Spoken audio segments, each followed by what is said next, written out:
കൂട്ടുകാർക്ക് നല്ലൊരു രാത്രി ആശംസിച്ചുകൊണ്ട് മാമ്പഴത്തിന്റെ പുതിയ വീഡിയോയിലേക്ക് സ്വാഗതം. നമുക്ക് നേരെ ആദർശിന്റെ നയനയുടെ നാളത്തെ നല്ലൊരു പ്രമോ വിശേഷം കണ്ടാലോ. അങ്ങനെ നാളത്തെ പ്രമോ വിശേഷം നമ്മൾ കാണുന്ന ആദർശിനിട്ടും ദേവയാനിക്കിട്ടും 8ന്റെ പണി കൊടുക്കുവാണ് മൂർത്തി മുത്തശ്ശൻ. അപ്പൊ അതിന്റെ കുറച്ച് വിശേഷങ്ങളൊക്കെയാണ് നാളെ നമ്മൾ കാണാൻ പോകുന്നത്. ഇന്ന് തന്നെ നമ്മൾ കണ്ടു മൂർത്തി മുത്തശ്ശൻ അങ്ങനെ നയനമോളുടെ അടുത്ത് എത്തുവാണ്. അങ്ങനെ നയനയുടെ അടുത്ത് എത്തിക്കഴിഞ്ഞപ്പോഴാണ് ആദർശിനെ ഫോൺ കോൾ ചെയ്യുന്നത്. ആദർശ് വിളിച്ചിട്ട് വിശേഷങ്ങളൊക്കെ ചോദിച്ചിട്ട് പറഞ്ഞു, അല്ല നയന ഇങ്ങോട്ട് വരുന്നുണ്ടോ മുത്തശ്ശാന്ന് ചോദിക്കണേ. അതിനെക്കുറിച്ചൊന്നും പറഞ്ഞില്ല. അല്ലെങ്കിൽ കുഴപ്പമില്ല, അവൾ ഇങ്ങോട്ട് വന്നില്ലല്ലേ, എനിക്ക് പ്രശ്നമൊന്നുമില്ല, അവൾ അവിടെ തന്നെ നിൽക്കട്ടെ, ആരോടും ഒരു വാക്ക് പോലും പറയാതെ പോയതല്ലേ, അതുകൊണ്ട് അവിടെ നിൽക്കട്ടെ എന്ന് പറയാം. ഇങ്ങനെയൊക്കെ പറഞ്ഞിട്ട് ആദർശ് അങ്ങോട്ട് ഫോൺ കട്ട് ചെയ്യണം. ഈ സമയത്തും ആദർശിന്റെ മനസ്സിലുള്ള ഒരേ ഒരു പ്രാർത്ഥന, ദൈവമേ മുത്തശ്ശൻ അവളെ കൂട്ടിക്കൊണ്ട് വരാൻ തോന്നണേ, തനിക്ക് അങ്ങനെയല്ലേ പറയാൻ പറ്റുള്ളൂ. പക്ഷെങ്കിൽ തന്റെ മനസ്സിലിപ്പോ വേറെയാ, ഇനിയിപ്പോ എങ്ങനെ തുറന്നു പറയും, അവളെ പോയി വിളിക്കാനും പറ്റില്ല. മുത്തശ്ശനും കനിവ് തോന്നി വിളിച്ചോണ്ട് വരണേ, അങ്ങനെ ഒരു ചിന്തയായിരുന്നു. ഈ സമയം മുത്തശ്ശൻ നയനോട് പറയുന്നുണ്ട്. അവൻ പറഞ്ഞ് നിന്നെ അങ്ങോട്ട് ഇപ്പൊ കൂട്ടിക്കൊണ്ട് ചെല്ലണ്ടെന്നാ പറയണേ. നയനക്കിത് കേട്ട വല്ലാത്ത സങ്കടം വന്നു. മുത്തശ്ശൻ പറഞ്ഞു, അവന്റെ മനസ്സെനിക്ക് അറിയാൻ കഴിയുന്നുണ്ട്, നീ ഇല്ലാത്തോണ്ട് അവന് വല്ലാത്തൊരു വീർപ്പുമുട്ട്. അല്ല പക്ഷേങ്കില് ഒരു കാര്യമുണ്ട്, നിന്നെ തിരികെ വിളിക്കാനായിട്ട് അവരൊരു മടി. ഈ സമയം മുത്തശ്ശി പറഞ്ഞു, ശരിയാ, കുറെ ദിവസമായിട്ട് ഞാൻ ശ്രദ്ധിക്കുന്നു, അവന് മാത്രമല്ല വേറെ പലർക്കും അവിടെ ബുദ്ധിമുട്ടൊക്കെ ഉണ്ടായി തുടങ്ങിയിട്ടുണ്ട്. ദേവയാനിക്ക് ജലജയ്ക്കും അടുക്കള കിടന്ന് ജോലി എടുത്ത് അവന് നന്നായിട്ട് മടുക്കുക. മുത്തശ്ശൻ പറഞ്ഞു, അങ്ങനെ തന്നെ ജോലി എടുക്കട്ടെ, എങ്കിൽ മാത്രം നയനമോളുടെ വില എന്താന്ന് അവര് തിരിച്ചറിയാൻ പോകുന്നുള്ളൂ. അവള് മാത്രമല്ല ജലജയെ മനസ്സിലാക്കണം. കൂടാതെ ആദർശം, ഏറ്റവും കൂടുതൽ മോളെ മനസ്സിലാക്കേണ്ട ആൾ ആദർശായിരുന്നു. പക്ഷെ അവന് മോളെ മനസ്സിലാക്കാൻ സാധിച്ചിട്ടില്ല. അവന് ഇഷ്ടമാ, പക്ഷെ അത് തുറന്ന് സമ്മതിക്കാൻ പറ്റുന്നില്ല. ഇപ്പൊ മോളില്ലാത്തോണ്ട് അതിൻ്റെതായ ഒരു ബുദ്ധിമുട്ടൊക്കെ ഉണ്ടെന്ന് പറയാം അവന്. അതുകൊണ്ട് മോളൊരു കാര്യം ചെയ്യാം, പെട്ടെന്നൊന്നും അങ്ങോട്ട് വരണ്ടെന്ന് പറയാം. അല്ല അതെന്താ മുത്തശ്ശ അങ്ങനെ പറഞ്ഞേ, മോൾ അങ്ങോട്ട് വന്നിട്ടുണ്ടെങ്കിൽ ഞങ്ങൾക്കൊരു സഹായമാ, അതൊക്കെ സമ്മതം തന്നെയാ. പക്ഷേങ്കില് അവൻ ഇച്ചിരി പഠിക്കാനുണ്ട് മോളെ, അവൻ ഇങ്ങനെയൊന്നും ആയാ പോരാ. മോളെ ഒരു ഭാര്യയായിട്ട് അവൻ എല്ലാ രീതിയിലും അംഗീകരിക്കണം, എങ്കിൽ മാത്രമേ മോളെ അവിടെ നിന്നിട്ട് കാര്യമുള്ളൂ. അല്ലെങ്കിൽ ഒരു അടുക്കള ജാലിക്കയുടെ സ്ഥാനം എന്തിനാ മോക്ക്, അതിന്റെ ആവശ്യമില്ലോ. അതിനു വേണ്ടിയിട്ടല്ല മോളെ അങ്ങോട്ട് വിവാഹം കഴിച്ചോണ്ട് വന്നിരിക്കുന്നേ. എന്ന് മോളെ അവള് അംഗീകരിക്കുന്നു അന്ന് വന്നാ മതി. അത് മാത്രല്ല, അവൻ ഇവിടെ ഒന്ന് മോളെ വിളിക്കട്ടെ, അവനെങ്ങനെ അവന്റെ ഈഗോ കളഞ്ഞ് ഇവിടെ വരണം, എങ്കിൽ മാത്രം നിങ്ങൾക്ക് നല്ലൊരു ജീവിതം ഉണ്ടാവുള്ളൂ എന്ന് പറയാ. അങ്ങനെ സംസാരിച്ച് കഴിഞ്ഞപ്പം ഗോവിന്ദനും മനസ്സിലാകുന്നുണ്ട് മുത്തശ്ശനും പറയുന്ന കാര്യങ്ങളൊക്കെ എന്തൊക്കെയാന്ന്.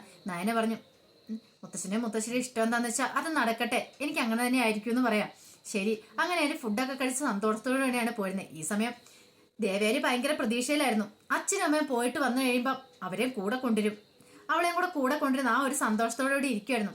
പക്ഷേ എങ്കിൽ പോയിട്ട് അവരുടെ തന്നെ വന്ന് ഇറങ്ങുന്ന കണ്ടപ്പോ ദേവേനി ആകെപ്പാടെ തകർന്നു പോയി. വന്നു ചോദിച്ചു, അല്ല അവള് വന്നില്ല അച്ഛാന്ന് ചോദിക്കാണ്. അവളോ? ആര്? അല്ല നയന.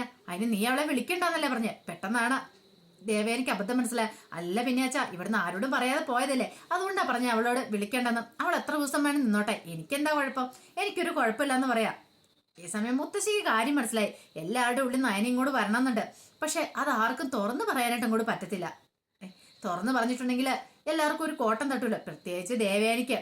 ദേവേനി അവളിവിടുന്ന് പോണേന്ന് പ്രാർത്ഥിച്ചുകൊണ്ടിരുന്ന. പക്ഷെ നയന 2 ദിവസം വീട്ടിലില്ലാതെ വന്നു കഴിഞ്ഞപ്പോ വീട്ടിലെ ജോലികളൊക്കെ ചെയ്ത് കഴിഞ്ഞപ്പോഴാണ് അതിന്റെ ബുദ്ധിമുട്ട് എന്താണെന്ന് മനസ്സിലാവുന്നത്. പിന്നീട് മുത്തശ്ശിയും കൂടെ അങ്ങോട്ട് അകത്തേക്ക് കയറിപ്പോവാ. അപ്പോഴാണ് കനകയുടെ ഫോൺ ബെല്ലടിക്കുന്നത്. കനക നോക്കിയപ്പോൾ നയനമോള. പിന്നീട് മുത്തശ്ശി അവിടെ വന്ന കാര്യങ്ങളെല്ലാം പറയണം. എല്ലാം കേട്ട് കഴിഞ്ഞപ്പം കനക പറഞ്ഞു, മോൾക്ക് അവിടെ കുഴപ്പമൊന്നുമില്ല, ഇങ്ങോട്ട് വരാൻ തോന്നുന്നുണ്ടോ മറ്റോ ഉണ്ടോന്ന് ചോദിക്കേ. കുഴപ്പമൊന്നുമില്ല, ആദർശേട്ടൻ കഷ്ടപ്പെടുന്നുണ്ടല്ലോ എന്ന് വെച്ചപ്പോൾ ഒരു വല്ലാത്തൊരു ബുദ്ധിമുട്ടുണ്ട്. അതെ, ഇവിടെ ആദർശമാൻ നല്ല വിഷമമുണ്ട്. പക്ഷെ ആദർശമാൻ അത് പുറമേ കാണിക്കുന്നില്ലെന്നോളൂ, പുറമേ വല്ല ജാട കാണിച്ചാൽ നടക്കുന്നേ. പക്ഷെ നമുക്ക് അത് അറിയാൻ പറ്റുന്നുണ്ട് മോളെ എന്ന് പറയാം. അല്ല മുത്തശ്ശൻ എന്ത് കഴിച്ചെന്ന് വായിക്കണം. മുത്തശ്ശൻ പറഞ്ഞ് ഇപ്പൊ പെട്ടെന്നൊന്നും വരണ്ട, കുറച്ച് ദിവസം കഴിഞ്ഞിട്ട് വന്നാൽ മതി, ആദർശേട്ടൻ വന്ന് വിളിക്കട്ടെ എന്ന് പറയണേ. അത് തന്നെയാ മോളെ എനിക്കും പറയാനുള്ളേ, ആദർശം വന്ന് വിളിക്കട്ടെ, അല്ലാതെ ഇങ്ങോട്ട് വരണ്ടെന്ന് പറയാം. ശരി അമ്മയെന്നും പറഞ്ഞ് ഫോൺ വെക്കുവാണ്. ഈ സമയം ആദർശനോട് വല്ലാത്ത ടെൻഷനായിരുന്നു. ഒരു പക്ഷെ മുത്തശ്ശനും കൂടെ വിളിച്ചുകൊണ്ട് വന്ന് കാണുമോ. അങ്ങനെ ഇച്ചിരി നേരത്തെ ഓഫീസിൽ നിന്ന് ഇറങ്ങി വീട്ടിലേക്ക് വരുവാണ്. ഈ സമയം ദേവയാനി സിറ്റ് ഔട്ട് ഇരിക്കുന്നുണ്ടായിരുന്നു. ആദർശനെ കണ്ടയച്ചു. എന്താടാ നീ നേരത്തെ വന്നേ? അതല്ലമ്മേ, ഇനി ഇച്ചിരി നേരത്തെ വരണമെന്ന് തോന്നി, എന്തോ എനിക്ക് നല്ലൊരു തലവേദന ഉണ്ടെന്ന് പറഞ്ഞ. ആണോ? അല്ല എന്നിട്ട് നീ ബാമൊന്നും പെരട്ടില്ലേ? അല്ല അത് പിന്നെ ഞാൻ വീട്ടിൽ വന്നിട്ട് പെരട്ടാന്ന് വെച്ചു. ഓ അങ്ങനെയാണോ?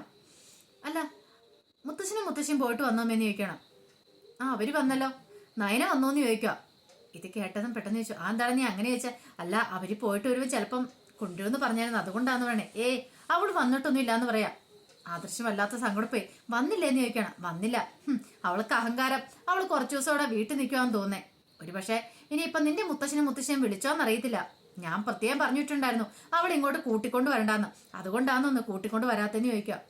കൂട്ടിക്കൊണ്ട് വരാത്തേന്ന് പറയുക. അല്ല അമ്മ എന്തിനാ അങ്ങനെ പറഞ്ഞു വിട്ടെ?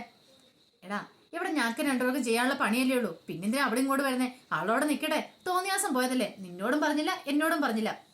അവളുടെ ഇഷ്ടം തന്നെ നടക്കട്ടെ, പിന്നെ എന്തിനാന്ന് ചോദിക്കുക. ആദർശന് വല്ലാത്ത സങ്കടം വന്നു. ആദർശന് മുഖം മാറുന്ന ദേവേനെ ശ്രദ്ധിച്ചു. എന്താടാ നിനക്ക് സങ്കടമായെന്ന് ചോദിക്കേ? എനിക്ക് സങ്കടമൊന്നും ആയില്ല. ഞാനും മുത്തശ്ശനോട് പറഞ്ഞ അവളെ ഇങ്ങോട്ട് കൂട്ടിക്കൊണ്ട് വരണ്ടെന്നാ പറഞ്ഞേ. ശരി ഇങ്ങോട്ട് പറയണം. ആദർശന് വല്ലാത്ത സങ്കടമായിപ്പോയി. അങ്ങനെ മുറിയിലേക്ക് അങ്ങോട്ട് പോകുന്ന സമയത്താണ് കനക അങ്ങോട്ട് ഇറങ്ങി വരുന്നേ. ആദർശ് മോൻ ഇന്ന് നേരത്തെ എത്തിയോന്ന് ചോദിക്കുക. അത് നേരത്തെ വന്നെന്ന് പറയാ. എന്ത് പറ്റി മുഖം വല്ലാതിരിക്കുന്നേ? ഒന്നുമില്ല, കാര്യമൊന്നുമില്ല. എന്ന് മോന്റെ മുഖത്ത് എന്തെങ്കിലും സങ്കടം ഉണ്ടോ? നയനമോളെ കാണാഞ്ഞിട്ട്. എനിക്കെന്ത് സങ്കടം? എനിക്ക് പ്രത്യേകിച്ച് സങ്കടമൊന്നും ഇല്ലാന്ന് പറയാം. അല്ല മോളെ മോൻ വിളിച്ചില്ലേന്ന് ചോദിക്കാം. ഞാൻ ഇടയ്ക്ക് വിളിച്ചായിരുന്നു അവളെ. എന്ത് പറഞ്ഞു? നയനമോള് വരുന്ന കാര്യം വല്ലതും പറഞ്ഞോ? അങ്ങനെയൊന്നും പറഞ്ഞില്ല. ഞാൻ വിളിച്ചിട്ടുണ്ടായിരുന്നു കേട്ടോ. മോള് ഭയങ്കര സന്തോഷത്തിലാ. കാരണം എന്താണെന്നറിയാവോ? മോള് വീട്ടിലല്ലേ, അതുകൊണ്ട് അവള് ഭയങ്കര സന്തോഷത്തിലാ. ഇത് കേട്ടപ്പോൾ ആദർശ് പറഞ്ഞു, എനിക്ക് സന്തോഷക്കുറവൊന്നുമില്ല, ഞാനും നല്ല സന്തോഷത്തിലാന്ന് പറയാം. അങ്ങനെയല്ലേ പറയാൻ പറ്റുള്ളൂ, വേറൊന്നും പറയാനായിട്ടും പറ്റില്ലല്ലോ. അങ്ങനെ തകർന്ന മനസ്സോടുകൂടിയാണ് ആദർശ് മുറിയിലേക്ക് കയറി പോകുന്നത്. മുറിയിൽ ചെന്ന് കഴിഞ്ഞിട്ടും ഒരു സമാധാനം കിട്ടുന്നുണ്ടായിരുന്നില്ല. നയനില്ലാത്തോണ്ട് ഒത്തിരിയധികം പ്രതീക്ഷകളൊക്കെ ഉണ്ടായിരുന്നു. മുത്തശ്ശനും മുത്തശ്ശി അവരെ കൂട്ടിക്കൊണ്ട് വരുമെന്നൊക്കെയുള്ളേ. എന്തായിരിക്കും പോലും അവളെ കൂട്ടിക്കൊണ്ട് വരായിരുന്നേ? മുത്തശ്ശന്റെ അടുത്തുനിന്ന് പോയി നോക്കിയാലോ, അവൾ എന്താ പറഞ്ഞതെന്നൊക്കെ അറിയായിരിക്കും. അങ്ങനെ നേരെ മുത്തശ്ശിയുടെ അരിയിലേക്ക് ചെല്ലുവാണ്. ചെന്ന് കഴിഞ്ഞപ്പോൾ അവർ രണ്ടുപേരും സംസാരിച്ചുകൊണ്ടിരിക്കുന്ന സമയം ആദർശം കിടന്നില്ല. അല്ല എന്ത് പറ്റി നീ ഇന്ന് നേരത്തേന്ന് ചോദിക്കണം. എല്ലാവർക്കും സംശയം ആദർശം നേരത്തെ വന്നോണ്ട്. ഒന്നുമില്ല മുത്തശ്ശന്ന് പറയാം. അല്ല കല്യാണമൊക്കെ വിളിച്ചു കഴിഞ്ഞോന്ന് ചോദിക്കും. കല്യാണമൊക്കെ വിളിച്ചു കഴിഞ്ഞു. നയനയുടെ വീട്ടിൽ പോയിട്ടോ, നയനമോളുടെ വീട്ടിൽ പോയിട്ടോ. നയനമോളെ കണ്ട് സംസാരിച്ചു, അവിടുന്ന് ഫുഡൊക്കെ കഴിച്ചു. കുറെ ദിവസമായില്ലായിരുന്നു ഇത്ര നല്ല ടേസ്റ്റി ആയിട്ടുള്ള ഫുഡ് കഴിച്ചേ. നല്ല രുചിയുണ്ടായിരുന്നു. നയനമോൾ ഉണ്ടാക്കുന്ന കൈ കൊണ്ടുള്ള ആ ഫുഡ് കഴിച്ചാൽ തന്നെ നമ്മുടെ വയറെന്നറിയും. അല്ല അവളിങ്ങോട്ട് വരുന്ന കാര്യമൊന്നും പറഞ്ഞില്ലേ? നീയല്ലേ പറഞ്ഞ അവളെ വിളിച്ചോണ്ട് ഇങ്ങോട്ട് വരണ്ടെന്ന്. പിന്നെ എന്തിനാ? ഇനിയിപ്പോ അവള് വരണമെന്ന് പറഞ്ഞാൽ പോലും ഞങ്ങൾ ഇങ്ങോട്ട് കൂട്ടിക്കൊണ്ട് വരില്ല. കാരണം ഞങ്ങളെല്ലാം അവളെ കൂട്ടിക്കൊണ്ട് വരണ്ടേ. അവളെ കൂട്ടിക്കൊണ്ട് വരേണ്ട ആള് നീയല്ലേ. പിന്നെ ഞങ്ങൾ എന്തിനാ അവളെ നിർബന്ധിച്ച് ഇങ്ങോട്ട് കൂട്ടിക്കൊണ്ട് വരണേ? അവിടെ ചെന്ന് കഴിഞ്ഞപ്പോൾ നീ ഫോൺ വിളിച്ച് പറഞ്ഞിരിക്കുന്നു കൂട്ടിക്കൊണ്ട് വരണ്ടാന്ന്. ഇനിയിപ്പോൾ നയനമോൾക്ക് ഇങ്ങോട്ട് വരാൻ ചിലപ്പോൾ ഇഷ്ടമൊക്കെ കാണുമായിരിക്കും. പക്ഷെ നീ വരണ്ടെന്ന് പറഞ്ഞാൽ അവൾ എങ്ങനെയാ വരിക? അല്ല ഞാൻ ഒരു കാര്യം ചോദിച്ചോട്ടെ ആദർശേ, സത്യം പറയണം, നിനക്ക് അവളോട് ഇപ്പോഴും സ്നേഹം ഉണ്ടോയെന്ന് ചോദിക്കാം. അതെന്താ മുത്തശ്ശ അങ്ങനെ ചോദിച്ചേ? അല്ല സ്നേഹം ഉണ്ടെന്ന് എനിക്ക് തോന്നുന്നില്ല, നിങ്ങൾ രണ്ടുപേരും ഇപ്പോഴും നല്ല ഇഷ്ടത്തിലാണെന്ന് ചോദിക്കുക. അത് മുത്തശ്ശ ഇഷ്ടത്തിലാ. അങ്ങനെ ഇഷ്ടത്തിലാണെങ്കിൽ ഒരു കാരണവശാലും നയനമോൾ ഇങ്ങനെ പിണങ്ങി ഇത്രയും ദിവസം മാറിയിരിക്കില്ല. നയനമോളല്ല, നിങ്ങൾ രണ്ടുപേരും ഇഷ്ടത്തിലായിരുന്നെങ്കിൽ നിങ്ങൾക്ക് ഇത്ര അകന്നു കഴിയാണ്ട് ഒരിക്കലും സാധിക്കില്ലായിരുന്നു. നിങ്ങൾക്ക് ഒരു ദിവസം മാറി നിൽക്കുമ്പോൾ തന്നെ വിഷമം വരും. പക്ഷെ അങ്ങനെയല്ല, ഇപ്പൊ ഇത്രയും ദിവസമായിട്ടും ഒരാളെ കാണണമെന്നോ അല്ലെങ്കിൽ ഒരാളുടെ അടുത്തേക്ക് വരണമെന്നോ തോന്നുന്നില്ലോ. അതിന് കാരണം എന്താ? ഇപ്പോഴും നിങ്ങൾ ഭാര്യ ഭർത്താക്കന്മാരല്ല, നിങ്ങൾ തമ്മിൽ പരസ്പരം ഇഷ്ടം അല്ലെന്നല്ലേ മനസ്സിലാക്കേണ്ടെന്ന് ചോദിക്കുക. അങ്ങനെയൊന്നും ഇല്ല മുത്തശ്ശാന്ന് പറയണം. കള്ളം പറയണ്ട, എനിക്ക് മനസ്സിലാവുന്നുണ്ട് ആദർശേ, അതുകൊണ്ട് തന്നെ ഞാൻ കൂട്ടാതെ വന്നേ. ഇനി നിനക്ക് എപ്പം മനസ്സ് മാറുന്നോ, നിനക്ക് എപ്പം അവളെ പോയി കൂട്ടിക്കൊണ്ട് പോകാൻ തോന്നോ, അപ്പം നീ പോയി കൂട്ടിക്കൊണ്ട് വന്നേരെ. ഇനിയിപ്പോൾ എനിക്ക് നിന്നോട് കൂടുതലൊന്നും പറയാനില്ലെന്ന് പറയാം.